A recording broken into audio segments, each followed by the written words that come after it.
Imagina que estás sentado en una vieja casa de adobe en California, con el olor a tortillas asadas aún flotando en la cocina, el viento del desierto colándose por la ventana trayendo polvo rojo desde la frontera con México. Eres un hombre mayor de 60 años, despreciado por tu propia familia de sangre. Los hijos, nietos por los que sacrificaste todo, después de la muerte de tu esposa. Mi hija dijo: no esperes ni un centavo de los 150 millones de pesos de mamá. Pero en la lectura del testamento su rostro palideció al oír mi nombre. Si alguna vez te has sentido olvidado en la casa que construiste marginado por la codicia de tus seres queridos, sigue escuchando para ver cómo la verdad puede voltear todo como una tormenta del desierto que arrasa con todo. Una historia real de California, donde nuestra comunidad mexicana siempre enfatiza el valor de la familia, el sacrificio silencioso y la justicia final. Bajé las escaleras aún vestido con el traje negro de luto con el olor a crisantemos del funeral de mi esposa flotando ligeramente mezclado con el aroma de la tierra húmeda de una rara lluvia de la noche anterior. Se habían reunido rápidamente en la finca familiar no para compartir condolencias ni recordar los momentos en las celebraciones de Día de los Muertos que solíamos organizar juntos, sino para dividir y festejar como si fuera una fiesta no invitada. Las risas resonaban por el pasillo, acompañadas del ruido de zapatos arrastrándose sobre el piso de madera que mi esposa solía limpiar a mano, y ahora el tintineo de vasos chocando como campanas anunciando la traición. Me paré al pie de las escaleras aferrándome fuerte al pasamanos que mi esposa había pintado a mano con un rojo vibrante como la bandera mexicana, y los vi como buitres despedazando nuestra herencia. Mi nieto Miguel, ahora de 22 años, con una barba incipiente y una camisa con el escudo del equipo de Guadalajara, pegaba etiquetas rojas brillantes en el reloj de pared antiguo, luego en el sofá de cuero largo, donde solía sentarme a contar historias de mi travesía cruzando la frontera, y hasta en el gabinete de la vajilla, de nuestra boda. Se movía como en un mercado de Tijuana reclamando cosas que nunca se había ganado, incluso silbando alegremente mientras pegaba. Mi nieta Ana, de 19 años, escaneaba la habitación con su teléfono usando una app de medición la luz de la pantalla reflejándose en su rostro maquillado con capas gruesas. «Vamos a remodelar esto cuando él se vaya», dijo al aire con voz chillona como planeando una quinceañera. «Tal vez un cuarto de vapor como spa mexicano o un rincón para catar tequila con luces neón. La iluminación tiene que ser mejor para fotos de Instagram perfectas». Yo seguía allí de pie, nadie me ofrecía una silla. Continuaban como si no me vieran, como si yo fuera solo una estatua de barro vieja de Oaxaca. Entonces mi nuera trajo una bandeja de margaritas con el olor a lima fresca y sal picante extendiéndose. «Estamos celebrando el legado de mamá», dijo alegremente levantando su copa como en una bendición. «Ella construyó un imperio, ahora nos toca heredarlo y modernizarlo. Y limpiar los fantasmas viejos, esas cosas anticuadas de México», murmuró alguien, quizás el esposo de Luisa. Las risas estallaron resonando como fuegos artificiales en una fiesta. Mi silla en la mesa del comedor había sido reemplazada por una plegable del garaje con una pata tambaleante y sin cojín, ahora cubierta de polvo de mis viejos viajes en camioneta. Me señalaron hacia el cuarto de trastos. «Estarás más cómodo allí lejos del ruido y de esas historias antiguas sobre la frontera», dijo mi nuera con voz dulce falsa como el jarabe en los margaritas. Me senté en silencio frente a un balde de trapeador y una escoba con un plato de tacos fríos y papas fritas quemadas, la salsa ya endurecida en grumos. Nadie se preocupaba, nadie preguntaba, como en esas noches familiares donde nos reuníamos a comer tamales. Desde la habitación contigua, sus voces llegaban mezcladas con música de mariachi de un altavoz Bluetooth. «Esta casa huele a polvo y vejez como las calles antiguas de la Ciudad de México», dijo una voz. Mi nieto Miguel pegó una etiqueta naranja en el aparador a mi lado. «Esto es mío», sonrió ampliamente como si hubiera ganado la lotería y hasta me dio una palmada en el hombro como consuelo. «No te preocupes, abuelo, lo cuidaré mejor».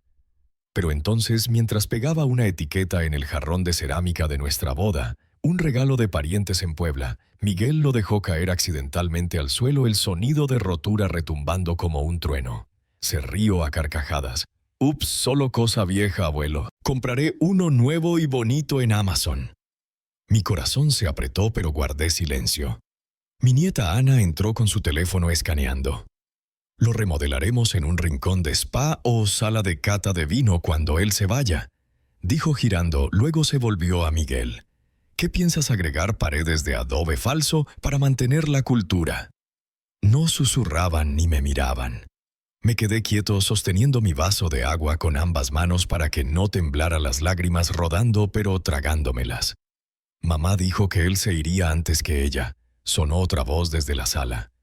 Ese fue su único error, dejarlo durar tanto. Ella construyó un imperio, él solo sabía hacer enchiladas y contar historias de migración. Agregó alguien y las risas crecieron mezcladas con choques de copas. «Déjenlo pudrirse con los recuerdos viejos», bufó un pariente. «Ni siquiera sabe qué año es», siempre murmurando sobre camionetas cruzando el desierto. «Podemos quedarnos con sus cheques de pensión si le reenviamos el correo por un tiempo», bromeó mi nieta Ana con voz chillona. «Dios ya está medio muerto», dijo mi nieto Miguel.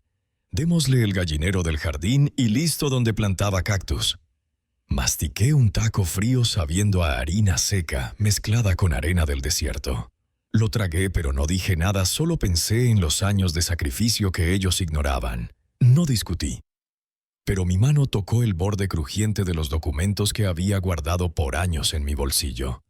Un memorando bancario firmado y notariado de hace 12 años. Declaraba que yo era cofundador e inversionista inicial en el fideicomiso familiar. Mi nombre estaba allí en tinta azul, el tipo de detalle que importa en la corte. Ellos no sabían, nunca preguntaron, nunca se interesaron en las historias que contaba sobre mi llegada desde México. En aquel entonces, cuando la compañía estaba hundiéndose, no fueron abogados ni contadores quienes la salvaron. Fui yo. Vendí toda la tierra heredada de mi padre, el olivar de mi abuelo en Sonora, incluso la vieja camioneta usada para transportar mercancías desde la frontera de Tijuana a California. La camioneta que conduje a través del desierto abrasador esquivando patrullas fronterizas para llevar sueños para toda la familia. Noches en vela al volante con olor a polvo rojo y sudor, el motor ronroneando como susurros de ancestros. No le conté a nadie. Solo transferí el dinero y le susurré a mi esposa: «Úsalo, pero no dejes que sepan que vino de mí, que piensen que es tu fuerza sola». Ella guardó el secreto hasta ahora porque sabía que en nuestra cultura los hombres a veces deben retroceder para que la familia avance. La voz de mi hija Luisa, ahora de 45 años con cabello teñido negro brillante y un collar de oro reluciente, desde la habitación contigua. «Nos quedaremos con la finca junto al lago. El bote ya está a mi nombre y los niños lo usarán para vacaciones de verano en Baja».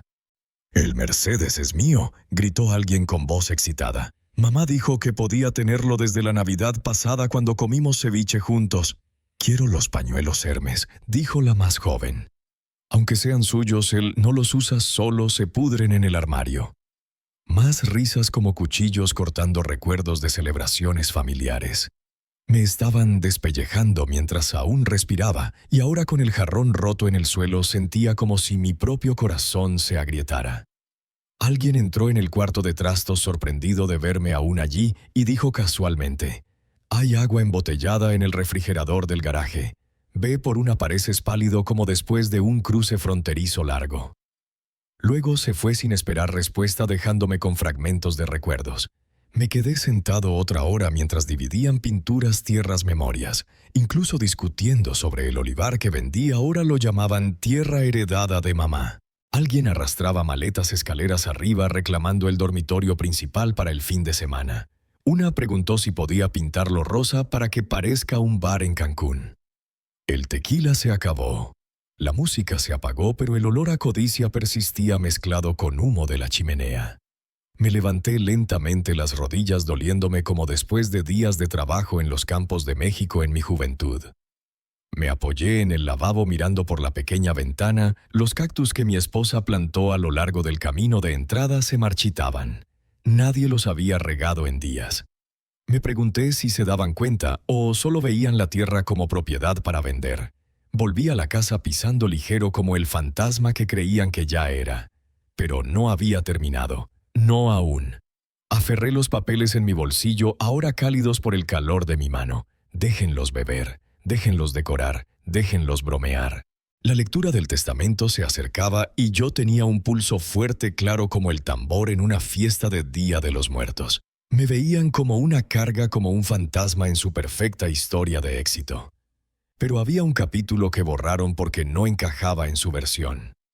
El capítulo sobre la migración sobre noches en vela junto a la camioneta sobre sacrificios para salvar el imperio.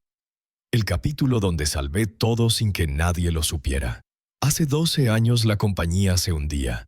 Recuerdo a mi esposa llegando tarde con la corbata suelta, manos temblando, silencio pesado como el cielo antes de una tormenta del desierto. No necesitaba decirlo. El banco había llamado. Los números no mentían. Estábamos a punto de perderlo todo, clientes, contratos, incluso la finca, donde planté maíz y conté cuentos folclóricos mexicanos a los nietos. Solo necesitamos un acuerdo, dijo, ojos fijos en la chimenea como quemando la vergüenza. Solo uno con los inversionistas de Nueva York. Y para cerrar el acuerdo necesitaba garantía. Ella no tenía y el orgullo no permitía pedir prestado a amigos en la comunidad. Así que decidí. Esa noche mientras dormía saqué la caja de terciopelo del cajón. Dentro estaban las últimas reliquias. El anillo de diamante de nuestra noche de bodas en la pequeña iglesia de Tijuana. El collar de esmeraldas de mi madre. La cadena de oro pesada que usé cuando llegué a esta casa como novio después de un cruce fronterizo lleno de peligros. Cada pieza llevaba una historia: el anillo testigo de votos bajo la luna del desierto, el collar de mi abuela que sacrificó para que yo estudiara. Cada memoria tenía valor, y las vendí todas en silencio, sin preguntar, sin contar, en una casa de empeño en la frontera donde el dueño aún contaba historias de migrantes como yo. A la mañana siguiente transferí los fondos directamente a la cuenta de la compañía y solo le dije: úsalo, no dejes que te vean caer. Esto viene de nuestros sueños mexicanos. Ella no preguntó de dónde. No quería saber. Esa era su forma, fuerte por fuera, silenciosa por dentro, como las mujeres mexicanas en mi familia. Yo me quedé detrás de las cortinas continuando con enchiladas y cuentos, pero mi corazón sabía. El acuerdo se firmó 2 días después. Los inversionistas aceptaron. La compañía sobrevivió. La llamaron visionaria, milagro hecho por sí misma. Nunca me mencionaron. Nunca recordaron mis historias de camionetas cruzando el desierto que conté cientos de veces. Pero lo que más dolió fue un mes después los materiales de branding nuevos, su rostro en negrita, el eslogan «Legado construido solo». Sonreí, mordí mi labio. Guardé silencio, pero en mi mente pensaba en esas noches con viento aullando en la frontera. Pero recuerdo todo. Incluso la noche en que redacté el plan de expansión a mano. Ella se preparaba para una reunión con inversionistas sin saber por dónde empezar. El mercado cambiaba, la industria evolucionaba, ella aún presentaba como en los 80 en México. Después de que todos durmieran, me senté en la mesa de la cocina con una taza de atole caliente, el olor a canela extendiéndose, y empecé a escribir. Esbocé una estrategia multifase basada en tendencias emergentes. Valor proyectado para accionistas, un modelo de crecimiento escalable ligado a reformas en la cadena de suministro. Conocimiento que aprendí de libros prestados de la biblioteca comunitaria y de la experiencia transportando mercancías a través de la frontera. Lo había hecho antes, en otra vida, antes del matrimonio, antes de los hijos, antes de la tarjeta que decía amo de casa, que la sociedad me impuso como hombre en una familia mexicana. Esa noche firmé con un seudónimo inofensivo, E. Ramírez, un nombre que evocaba a mi abuelo. A la mañana siguiente sellé el sobre y lo envié a la oficina. Sin dirección de retorno. 2 días después lo recibió. En la cena contó sobre la propuesta extraña. Es brillante. Río con voz cálida. La letra parece familiar como la tuya, con esa inclinación de las cartas que escribías desde la frontera. Encogí hombros, seguí removiendo el atole, pero mi corazón cantaba. Esa propuesta se convirtió en la base para la gran expansión 8 meses después, trayendo más de 60 millones de pesos en nuevas inversiones. Colgaron una placa en el lobby inspirado en la sabiduría. Su sabiduría. Pero no me importó. No, entonces, me dije que la familia necesitaba un héroe, y era mejor que fuera ella como mi madre retrocedió por mi padre. Los hombres somos enseñados a retroceder con gracia, orgullosos de ser la espina dorsal mientras otro recibe la cara. Nos dicen que la lealtad silenciosa es noble. El sacrificio es fuerza como los migrantes cruzando el desierto. Pero el silencio prolongado se convierte en borradura. Ahora caminan por mi casa pegando nombres en muebles hablando de legado como si yo nunca hubiera contribuido. Nunca hubiera conducido camionetas en la oscuridad, nunca hubiera vendido todo para salvar. Se burlan de mis recuerdos, dudan de mi mente, ridiculizan mi valor.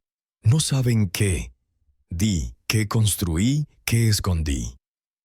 Hay un expediente arriba en el armario bajo las sábanas que nadie toca.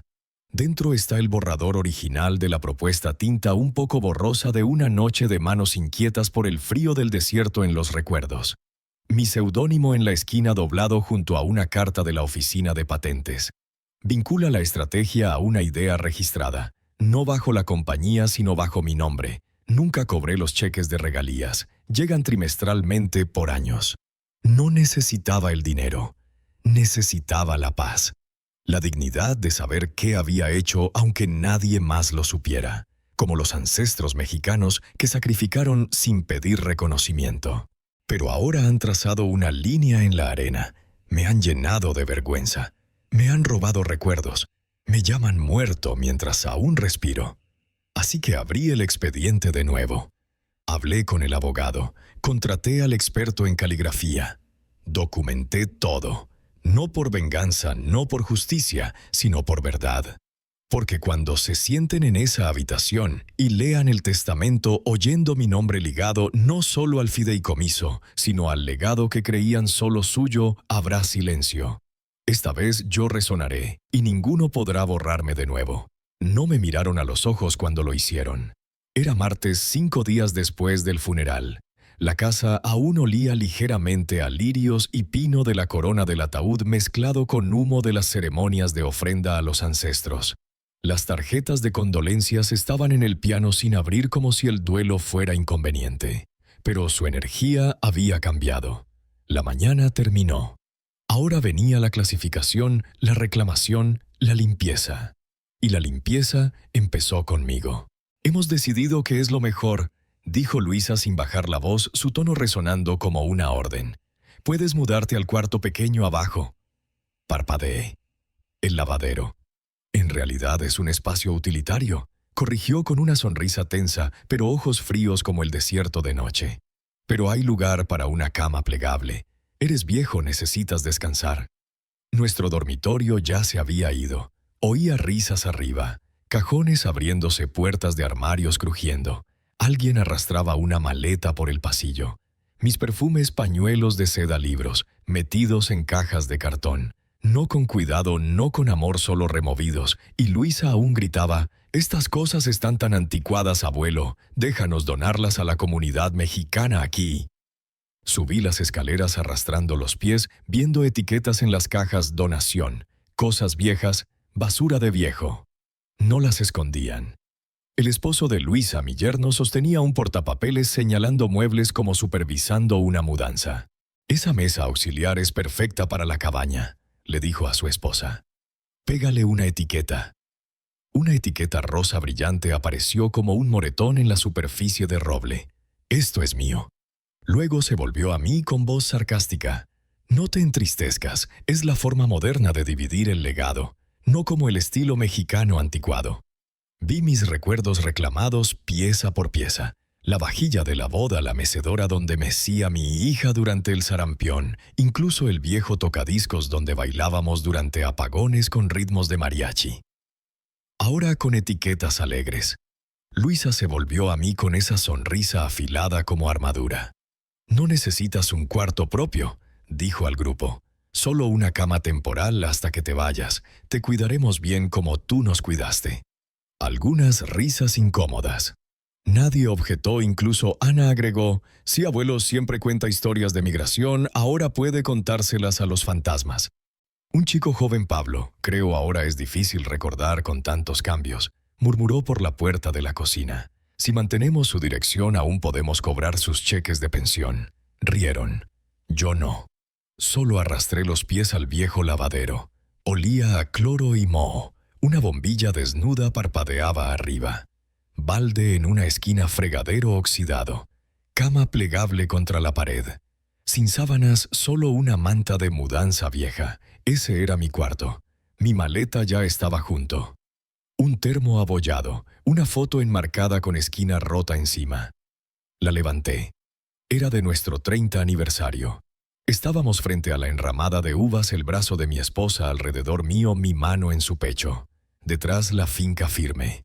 Entonces parecía nuestra como el sueño mexicano realizado. Pero ahora la foto estaba metida detrás del refrigerador boca abajo, atascada entre una escoba y una caja de granola caducada. No querían verla. Pensaban que no notaría o que olvidaría. Olvidan que recuerdo todo, desde noches cruzando la frontera hasta celebraciones familiares. Recuerdo la noche que mi esposa talló nuestras iniciales en el pasamanos del porche bajo la luna del desierto. Recuerdo el olor a canela y vainilla en las mañanas de Navidad cuando hacía atole para todos. Recuerdo abrazando a mi hija cuando lloró por no entrar a la universidad, susurrando, «Aún eres suficiente como yo crucé el desierto sin título». Recuerdo hornear pasteles de cumpleaños desde cero, conducir a medianoche por ensayos, coser cortinas a mano para hacer de la casa un hogar y contar cuentos folclóricos mexicanos para que los nietos no olvidaran sus raíces. Pero ahora soy solo un placeholder, una carga logística, algo que pisar en el camino a la herencia. Luisa pasó por mi catre después trayendo una toalla doblada y una botella de champú sin aroma. «Esto es para ti», dejó como caridad. «La cena alrededor de las 7. Puedes comer después de que terminemos para no molestar». Asentí. Era todo lo que podía hacer. Esa noche, mientras reían con carne asada y vino en el comedor, el sonido de cubiertos chocando como burla, me senté en el catre, abriendo una lata de pozole que escondí de la despensa. Usé una llave para abrirla porque no dejaron abrelatas. Murmuraban antes, mamá construyó un imperio, él solo hacía enchiladas. Como si nutrir no fuera base. Como si calidez, cuidado, sacrificio no importaran, porque no aparecen en balances contables. Y ahora con el fragmento de jarrón roto lo veía claro. No solo tomaban cosas, sino el alma de la casa. Hacía enchiladas, sí, pero también los construía a ellos. Ahora me derriban con risitas, cinta, etiquetas neón pequeñas. La crueldad nunca es ruidosa. Es callada, precisa, educada, pero corta igual como cuchillo en una fiesta. Después, cuando la casa se aquietó, volví al refrigerador, saqué la foto de aniversario a mis manos. Limpié el polvo del vidrio. La presioné contra mi pecho. Esta fue mi casa. Fui su corazón. Pensaron borrarme, pero solo me recordaron lo que di y lo que puedo recuperar. Y mañana el abogado llama, responderé con la voz que olvidaron que tenía. Fuerte como el grito en una migración. Comenzó con un expediente viejo, cuero desgastado atado. Lo escondí bajo el piso suelto del lavadero, ahora mi dormitorio, detrás de un cajón de trapeadores que nadie toca. Dentro estaban cosas que nunca pensaron preguntar porque nunca preguntaron por mí, por las historias de frontera que contaba. A la mañana siguiente, después de que midieran mi cuarto para remodelación de spa, tomé el expediente, caminé 2 cuadras en el frío hasta el teléfono público fuera de la farmacia. Cortaron mi servicio móvil por error, pero recordaba el número como recordaba los caminos fronterizos. Cuando el señor Álvarez contestó, solo dije, es hora. No preguntó qué significaba. Solo, ven mañana. El señor Álvarez había sido abogado de mi esposa por décadas, pero no sabían que también era mío desde antes de que el matrimonio se volviera un acto. Antes de que me desvaneciera en fondos de pared y tamales, antes de contar historias de migración a los nietos. Al día siguiente, en su oficina, desplegué los documentos uno por uno. Primero el certificado de fideicomiso conjunto. Mi nombre junto al de mi esposa. No como testigo, no como dependiente. Cofundador, coejecutor. Luego el acuerdo de inversión del Banco de Ahorros México-California de hace 12 años. Mostraba el depósito herencia de mi padre, el olivar de mi abuelo, la camioneta vieja para cruzar la frontera. Viajes riesgosos con aullidos de coyotes y luces de patrulla. Vendí todo en silencio cuando la compañía de mi esposa estaba a punto de colapsar. El dinero compró la fusión que salvó la firma. Nunca pedí crédito. Solo pedí que ella sobreviviera para que la familia continuara. Finalmente empujé un fajo de páginas manuscritas amarillentas, esquinas enrolladas, cada una con la inclinación familiar de la cursiva. «Este es la propuesta original», dije suavemente. «El modelo de expansión». Los ojos del señor Álvarez se entrecerraron. «¿Lo escribiste?», asentí. «Lo envié con seudónimo». Ella lo presentó bajo su nombre. Recordaba esa noche claramente. Mi esposa paseaba por la sala un vaso de tequila intacto en la repisa. La junta había rechazado todos sus borradores. Me senté en la cama después de que durmiera, saqué un blog, escribí hasta el amanecer. Mis dedos manchados de tinta a la mañana como tinta de cartas enviadas a México. Nunca le dije que era mío. Lo envié a la caja postal sin dirección de retorno. Lo presentó en la siguiente junta como suyo. Lo aprobaron por unanimidad. Trajo 50 millones de pesos y guardé silencio. El señor Álvarez se inclinó. «¿Puedo?». Sacó un sobre de su gabinete. Dentro una carta mecanografiada firmada E. Ramírez, el seudónimo que usé en la versión manuscrita. Comparó la firma. «¿Aún escribes así?». Asentí. Llamó a un especialista en caligrafía de Stanford esa tarde. Pasaron 2 horas examinando bucles, puntos de presión, pausas. Una semana después el informe llegó coincidencia 100%, y la obra original tenía cláusulas de propiedad intelectual. Derechos de autor, autoría mía. Según la Ley Federal de Patentes, la idea, el marco de expansión, se consideraba invención. Como nunca se transfirió formalmente y probé autoría, los derechos de regalías volvían a mí. Millones, quizás más, dependiendo de la duración de ganancias. Todo mío. El señor Álvarez miró a través del escritorio de madera pulida. «¿Entiendes lo que significa?», asentí. «No quiero todo el dinero», dije. «No todo». «¿Qué quieres?». Doblé la carta en el expediente, me paré. «Quiero mi voz de vuelta y que recuerden el sacrificio desde México». Y por primera vez en meses me permití sonreír. Una sonrisa pequeña, sabedora, que empezó en mi pecho y se curvó a mis labios. Me enterraron mientras aún pensaba. Asumieron que silencio significaba inútil amor, ausencia, paternidad, rendición. Pensaron que me desvanecí como papel tapiz, pero solo observaba y recordaba. Recordaba el desierto, el sacrificio. No olvidé quién era. Era el chico que leía contratos a la luz de vela mientras mi esposa dormía.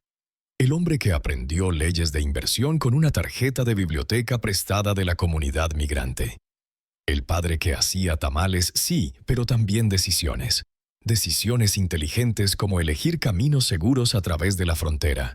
Ahora, mientras tropiezan dividiendo la finca que ayudé a construir, no saben que la tierra bajo sus pies lleva mi nombre y el rastro de papeles ya está en la corte. Para cuando se sienten a leer el testamento, todo estará listo. Pero primero los dejo festejar, jugar, bromear. Déjenlos bailar alrededor de las cenizas pensando que ya me carrí del viento porque me olvidaron. Su último error. Me obligaron a sentarme al final de la mesa en una silla plegable, por supuesto, porque Dios no quiera que mi aura de viejo arruine sus trajes de lana a medida y bolsos de diseñador. La oficina del abogado era moderna, con paredes de vidrio y bordes de cuero, fría en todos sentidos. Afuera llovía agua goteando como ríos fronterizos. Dentro parecía nieve. Mi hija Luisa se sentó al frente, piernas cruzadas, confiadamente, anillo de boda pulido. Su esposa le susurró al oído. Río suavemente lo suficiente para que el cuarto oyera. «Morirá antes de la próxima Navidad», murmuró sorbiendo espresso gratis. «No esperes ni un centavo para él, usaremos el dinero para un viaje a México». Mi nieta Ana texteaba bajo la mesa. Mi nieto Miguel practicaba su firma en un blog legal. Nadie me miró. El señor Álvarez entró maletín en mano, todos se enderezaron. Traía un aire de finalidad voz que usualmente significa fin de pregunta. Gracias a todos por estar aquí, empezó.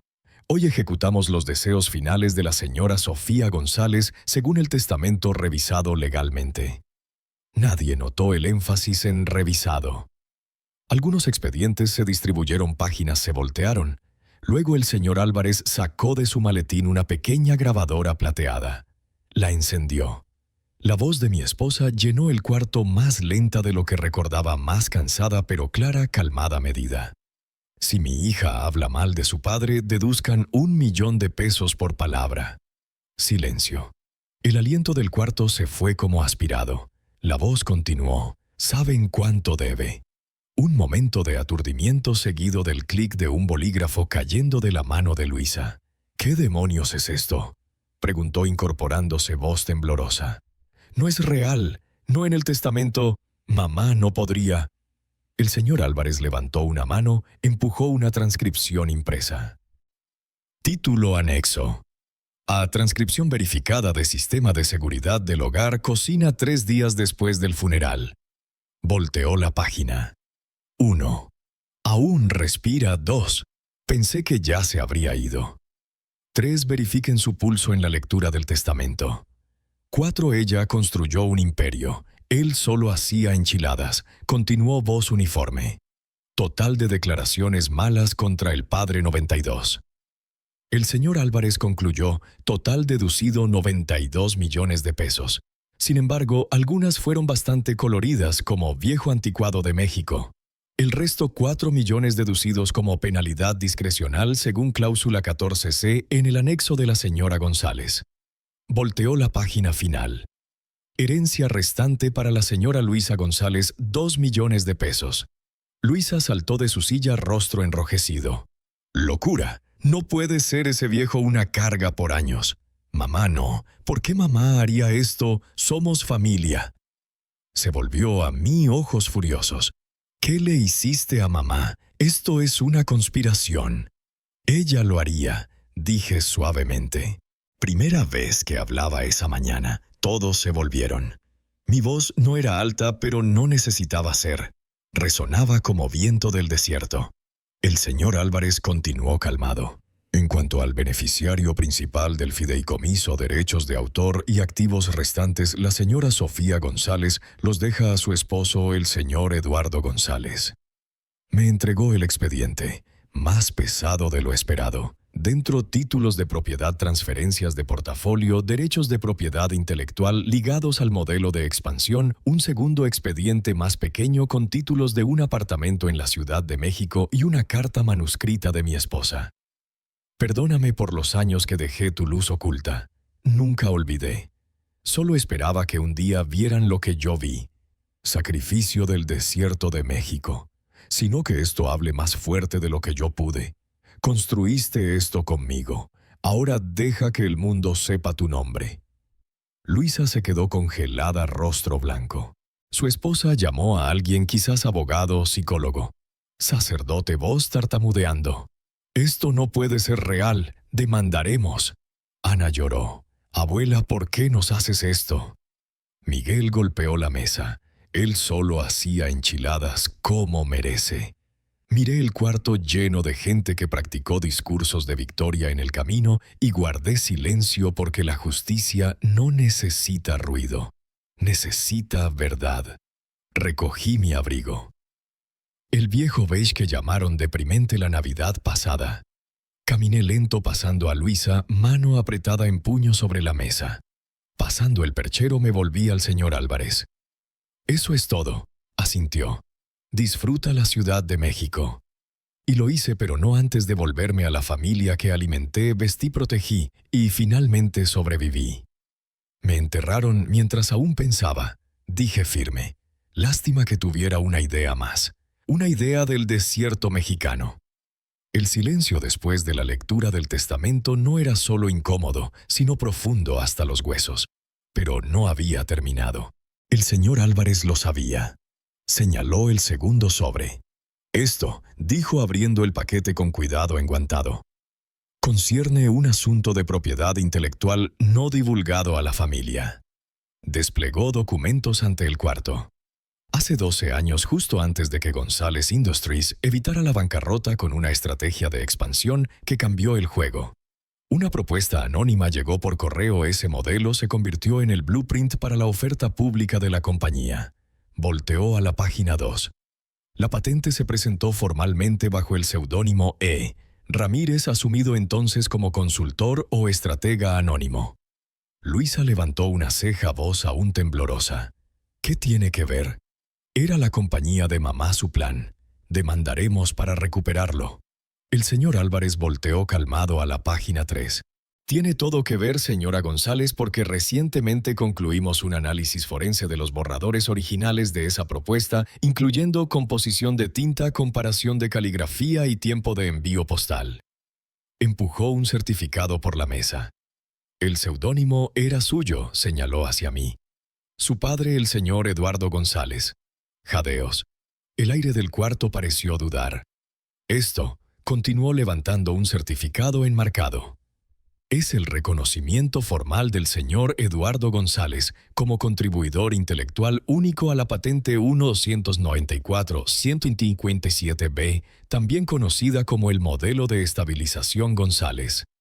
La patente ahora genera ingresos a través de múltiples streams de licencias, 12 millones de pesos anuales. La esposa de Luisa apretó su pañuelo, voz chillona. Imposible, él solo cocinaba mexicano. Ana dejó caer su teléfono llorando. Abuelo, ¿por qué lo escondiste? Pero Luisa tartamudeó. Hacía enchiladas, remendaba calcetines. ¿Cómo? El señor Álvarez permitió una sonrisa fugaz. Sí, y salvó el legado de su madre desde sacrificios en la frontera. Sacó una carta doblada de un sobre separado, un poco envejecida pero crujiente. Antes de fallecer, la señora González dejó esta nota personal sellada y notariada. Carraspeó, leyó en voz alta. Encontró la solución antes de que el mundo supiera que estaba roto. Guardó silencio porque me amaba. Pedí que tomara el crédito porque la Junta no seguiría a un hombre, especialmente un migrante de México. Pero sabía, siempre supe, esta compañía es su mente en papel. Un jadeo agudo del fondo del cuarto del tipo que pertenece a alguien, dándose cuenta de que todo lo que sabía se rompió como vidrio viejo. Luisa murmuró algo. ¿Qué fue eso?, pregunté mirándola directo. Levantó la vista, finalmente me miró. No sabía, dijo voz pequeña. No sabía que eras tú. Pensé que solo contabas historias del desierto. No respondí porque pasé años borrando mi nombre para que ella fuera completa. Mantuve mi nombre fuera de la placa. Quemé borradores. Incluso envié el modelo final desde un código postal diferente. Pero no olvidé. El señor Álvarez distribuyó la última página. Un ledger de cada pago trimestral de la patente desde el inicio. Todo en un fideicomiso intacto esperando. Suyo ahora, dijo entregándome un expediente negro con borde dorado. Ana habló voz extrañamente pequeña. Entonces vivimos de su mente todo este tiempo, de enchiladas a imperio. Nadie respondió. Estaban ocupados mirando sus reflejos en las paredes de vidrio, preguntándose cómo pasaron por alto la mente más importante de la casa porque estaba envuelta en un delantal y historias de migración. Me paré. No me detuvieron. No esta vez. Dibujé el mapa. Dije suavemente abotonando mi abrigo. Y pensaron que apareció por accidente sin gracias al desierto mexicano. Nadie se movió cuando salí. El hombre, una vez descartado como mueble, papel, tapiz desvanecido, acababa de recordarles que los imperios se levantan en las espaldas de hombres demasiado listos para ser vistos y demasiado fuertes para ser borrados.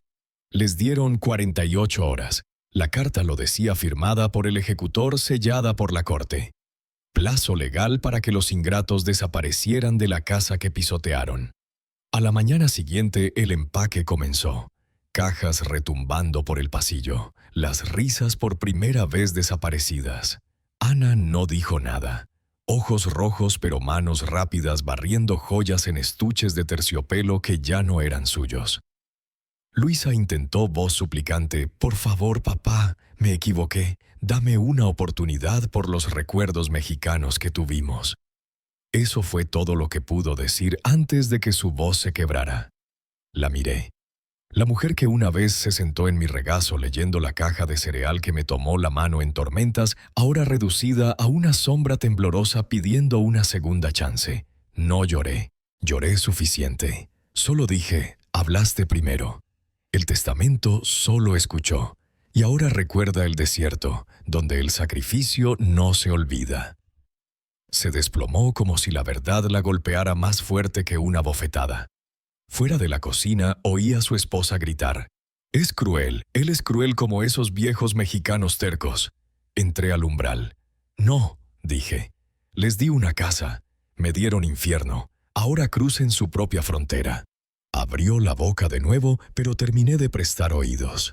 Caminé por la casa lento gentil, como reintroduciéndome a algo sagrado. El pasillo aún olía ligeramente a limones viejos y sol, pero ya no atestado de arrogancia. Pasé por la sala de huéspedes, ahora libre de fantasías de spa y planes de Pinterest.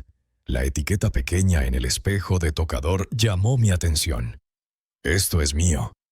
La arranqué, doblé, tiré a la basura. De cuarto en cuarto las recogí todas. Azul en el aparador antiguo, amarillo en el sillón con iniciales de mi esposa. Incluso verde en el marco plateado de nuestra foto de boda. «Esto es mío», dijeron. No más. Nunca realmente. Pensaron que la amabilidad era consentimiento. En el comedor donde vivían las risas, pausé junto al piano grande. Alguien pegó una etiqueta allí también. Cerré la tapa gentilmente. «Esto siempre fue suyo», susurré, y no lo dio a nadie. La casa se sentía quieta, no vacía, solo limpia, como si hubiera contenido la respiración demasiado y ahora pudiera exhalar. Fuera en el porche trasero salí. Los cactus arrancados el verano pasado para un rincón de cata de vino, pero el granado aún estaba torcido junto a la ventana. Raíces obstinadas, corteza agrietada por muchos veranos. Y allí cerca de la base el rosal que planté cuando Luisa cumplió 5. Solo un tallo seco quedaba. Espinas desnudas, hojas enrolladas olvidado. Me arrodillé rodillas contra el azulejo fresco, la tierra seca como hueso. Tomé la regadera de detrás del cobertizo medio oxidada pero usable. Vertí lento escuchando la tierra beber. Cuando el agua se filtró susurré, floreceremos de nuevo. Porque lo haríamos no porque ellos creyeran, sino porque nunca dejé de cuidar las raíces. Como cuidar a la familia desde el desierto. El viento se levantó entonces barriendo el porche trayendo un silencio extraño del tipo que viene después de reclamar una casa. Esta casa ya no estaba embrujada. Era mía. Vendí la finca la primavera siguiente, no por enojo, no por venganza, solo porque ya no se sentía mía. Algunos lugares acumulan demasiado ruido y ningún trapo quita las palabras dichas en las paredes. Con la venta finalizada me mudé a un pequeño penthouse cerca del mar en Baja California. El tipo de lugar con ventanas amplias, cortinas blancas y el susurro de olas siempre a un aliento de distancia recordando el mar mexicano. Sin escaleras crujientes, sin murmullos detrás de puertas sin etiquetas reclamando lo que no les pertenecía. Solo paz y espacio para pensar en voz alta esta vez. Las regalías de la patente seguían llegando estables y calladas. Pero no necesitaba todo. Así que empecé algo nuevo. Un fondo. Una fundación pequeña con nombre largo Hombres Borrados. No ostentosa. Sin gala ni corte de cinta. Solo una cuenta bancaria, una misión suficiente para becas, subvenciones y, sobre todo, reconocimiento a hombres que construyeron en silencio y fueron olvidados ruidosamente. Como yo de la comunidad migrante. Sé cómo se siente. Sé el dolor de susurrar brillantez en el spotlight de otro. Y sé lo bien que se siente recuperarlo. Fuera de mi puerta principal colgué un letrero de madera, tallado a mano de un viejo roble que mi esposa y yo plantamos juntos. Guardé un pedazo cuando la tormenta lo partió años atrás. El letrero dice, «Esta casa fue financiada por una carga. Disfruta el silencio». Hace reír al cartero cada vez. Dentro mantengo pocos solo esenciales y algunos recuerdos.